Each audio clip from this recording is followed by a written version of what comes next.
Thank you so much for joining us on Wahala channel. And please don't forget to subscribe, like, share, and comment. Like I've said so many times, you commenting help us to know where we're doing right and when we're doing wrong. Thank you so much. Listen, still on the matter of South Africa and an hero. You can just listen. Story that stayed with me for so many days after I read it. It was like a war zone. It'll be a day that will stay with Dr. Suhail Essa forever. He was helping out at the Hillbrow Community Health Centre when the riots broke out in central Johannesburg, and chaos quickly consumed the clinic as it was bombarded with dozens of patients seeking treatment for rubber bullet wounds, gunshot and stab wounds. And then the fights broke out in the wards. But Dr. Essa would still go on to work a 14-hour-long shift. Well, he's agreed to speak to us this morning. Doctor, I know that you don't like to be called heroes. It drives you guys mad.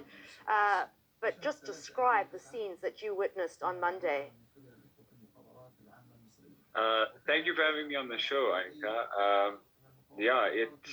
As I mentioned in that initial article, it felt like a war zone.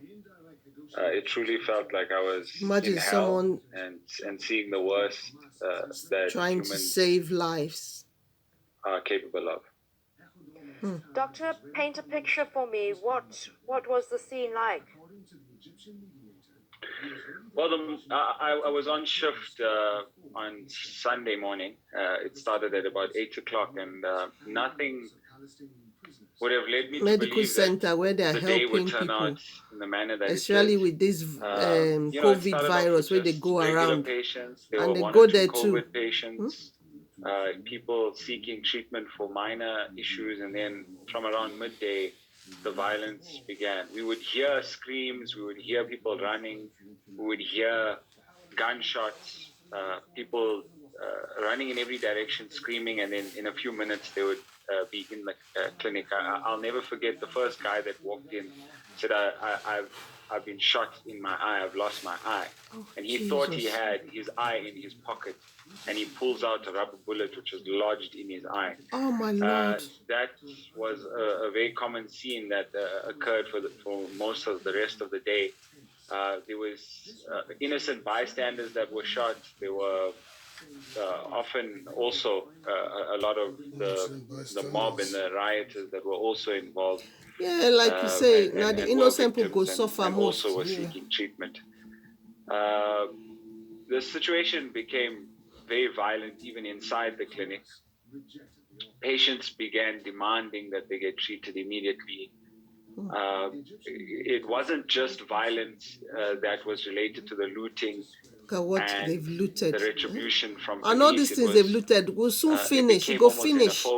There were a lot of foreign nationals even push that chair, would man pushing come in with stab wounds. Store. They were telling me that people would come knocking on their doors, know that they're foreign nationals, and as soon as they opened the door, they would stab them. It was truly something I've never seen before in my life.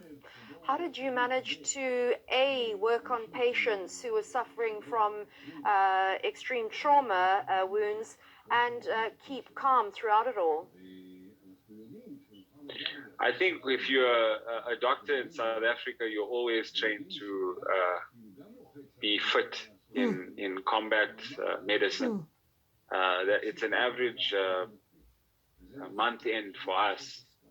But this was something different. I think we always tell ourselves that, you've got to keep calm. You've got to just try and find yourself in this sea of chaos.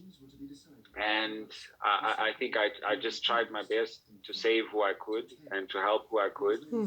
And saying that, so some people would have died but it was in the hospital, it was very like you said, save those that he could save. From police or security at the clinic? Eventually, we had to. My shift was supposed to end at 8 p.m. I was hoping that I would leave calmly and peacefully, but that didn't seem like it was the case. There was a mob that was outside the clinic.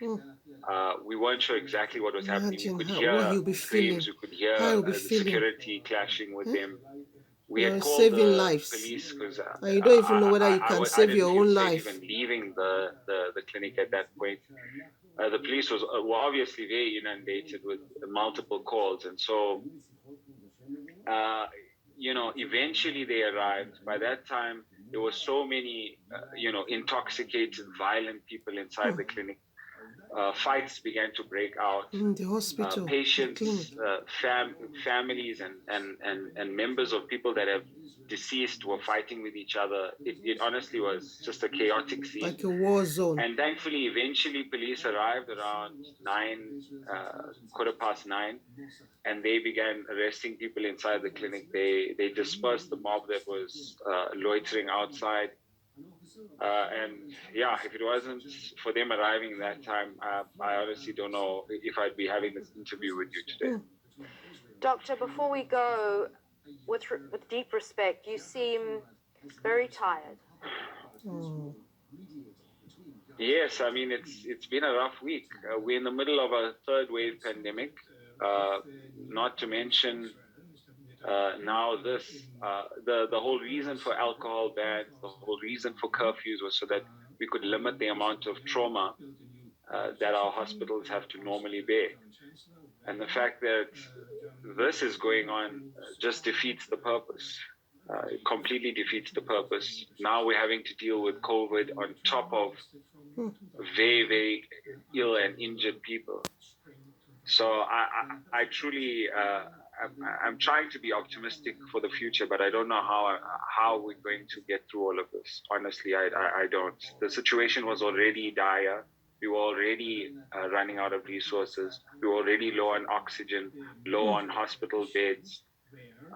The hospital that I am based and employed at, Joburg Gen, Charlotte Macleke Academic Hospital, it has been shut for the last 3 months. One of the biggest hospitals in South Africa, and a quaternary facility that's used to treat many COVID patients and has COVID ICUs, has been closed. And so already Gauteng was in such a dire state in terms of our health department. And this is going to really, really take it one step further.